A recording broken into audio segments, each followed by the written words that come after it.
राधे राधे, जय श्री कृष्णा। दोस्तों, आप सभी को मकर संक्रांति की बहुत बहुत शुभकामनाएं। दोस्तों, आज की वीडियो में हम जानेंगे कि मकर संक्रांति के दिन से कोटी भरने का नियम हम कैसे लेते हैं। कोटी भरने के नियम को कोटी मुट्ठी के नियम के नाम से भी जाना जाता है। कोटी भरने के नियम में या कोटी मुट्ठी के नियम में हमें कोई भी अनाज दान करना होता है।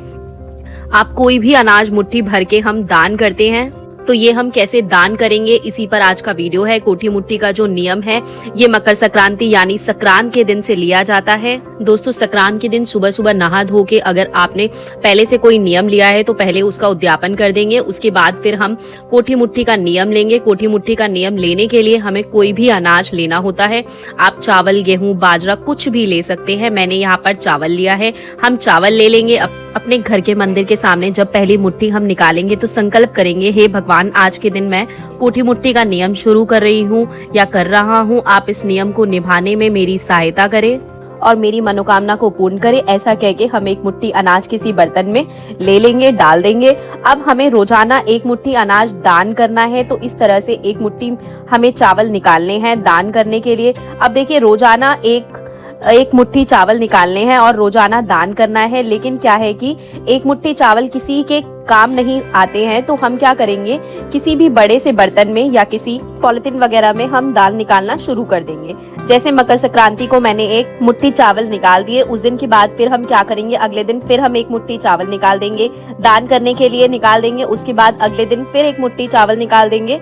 इसी तरह रोजाना हमें एक एक मुट्ठी चावल दान करने के लिए निकाल देना है। तो इस तरह निकालते रहेंगे। अगर बीच में हम कहीं चले जाते हैं या भूल जाते हैं, कोई दिन छूट जाता है, तो आप अगले दिन हम 2 मुट्ठी चावल निकाल देंगे, या जो हम दिन भूल गए हैं उसके नाम का भी एक मुट्ठी चावल हम उस दिन निकाल देंगे। तो ये हमने चावल निकाल दिए। अब क्या करेंगे, जब ये बर्तन भर जाएगा या पात्र जो आपने लिया है वो भर जाएगा, मतलब इतने चावल इकट्ठे हो जाएगी किसी के काम आ जाए, तब हम इसको दान कर देंगे। किसी भी गरीब को ये दान कर सकते हैं। आप चाहे तो डेली एक मुट्ठी भी दान कर सकते हैं, लेकिन एक मुट्ठी किसी के काम नहीं आता है, तो इसलिए हम किसी बर्तन में इकट्ठा कर लेंगे। और मकर संक्रांति से हमें शुरू करना है पूरे 365 दिन, यानी कि 365 मुट्ठी हमें अनाज की दान करनी है। कोई भी अनाज आप ले सकते हैं। अगली मकर संक्रांति को, संक्रांत जो अगली आएगी, उस दिन हमें इसका उद्यापन करना है। तो उद्यापन हम कैसे करेंगे वो अब मैं आपको बता देती हूँ। और ये एक मुट्ठी अनाज महिला पूरा 365 दिन तक दान कर सकती हैं। इसमें कोई दिन छोड़ने की जरूरत नहीं होती। देखिए, अगली मकर संक्रांति को हमें उद्यापन करना है, तो अगली मकर संक्रांति जब आएगी तब हम क्या करेंगे, सुबह सुबह स्नान आदि करने के बाद हमें अनाज लेना है। जिस भी अनाज का आप दान कर रहे हैं वो आप 5 किलो हम ले लेंगे। तो यहाँ पर देखिए, मैंने चावल लिए हैं। इसके साथ ही हमें कपड़े लेने हैं। तो आप गर्म चीजें दान कर सकते हैं, जैसे सर्दियां है तो आप कंबल दान कर सकते हैं, बहुत शुभ माना जाता है। जैकेट दान कर सकते हैं, साथ में आप कपड़े दान कर सकते हैं। लेडीज के लिए आप गर्म सूट दे सकते हैं, जेंट्स के लिए आप पैंट शर्ट का कपड़ा दे सकते हैं, टोपी दे सकते हैं, ग्लव्स दे सकते हैं, दस्ताने, आप चाहे तो मोजे दे सकते हैं, जूते चप्पल भी दे सकते हैं। और हमें साथ में दक्षिणा लेनी है, तो आप दक्षिणा ले लीजिएगा। और यहाँ पे मैंने दक्षिणा ले ली है।